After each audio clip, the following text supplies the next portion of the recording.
श्रावण नाम के गांव में काकुंदी नाम की एक ऐसी महिला रहती थी जिसका खौफ पूरे गांव में बहुत ही ज़्यादा फैला हुआ था।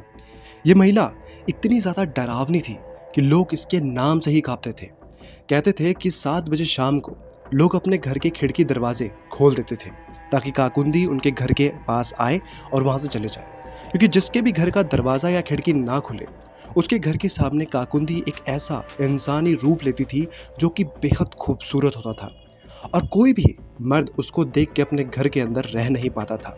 और जो भी उस घर के दहलीज को पार करके काकुंदी की तरफ बढ़ा वो आज तक जिंदा नहीं बचा। अब होता ये है कि इस गांव के अंदर रॉबर्ट नाम का एक अंग्रेज घूमने के लिए आता है जो कि अपनी एक डॉक्यूमेंट्री पे काम कर रहा होता है। जब वो वहाँ पर आता है तो वो देखता है कि शाम को 7 बजे के आसपास पूरा गांव मतलब मानो सुन हो जाता है, जैसे कि उस पूरे गांव में कोई रहता ही नहीं है। लेकिन हर घर में खिड़की और दरवाजे खुले होते हैं और कोई भी मर्द उस समय अपने घर के दहलीज पे भी खड़ा नहीं होता। मानो कि एक ऐसा खौफ, एक ऐसा बेहिसाब सा खौफ लोगों के जहन में बसा हुआ हो। रॉबर्ट जो है एक घर में ठहरा हुआ होता है। जब वो उस घर के अंदर जाता है तो गलती से वो खिड़की और दरवाजे बंद कर देता है। शाम के 7 बज जाते हैं और काकुंदी जो है उस घर के पास पहुंचती है।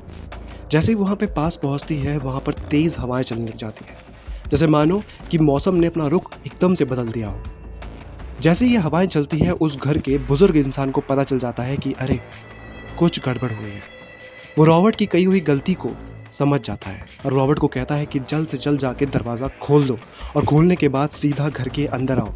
रॉबर्ट को समझ नहीं आता लेकिन वो भागे भागे जाता है और वो दरवाज़ा खोलने ही वाला होता है तभी उस दरवाजे पे नॉक होता है, जैसे मानो कोई गेट बजा रहा हो।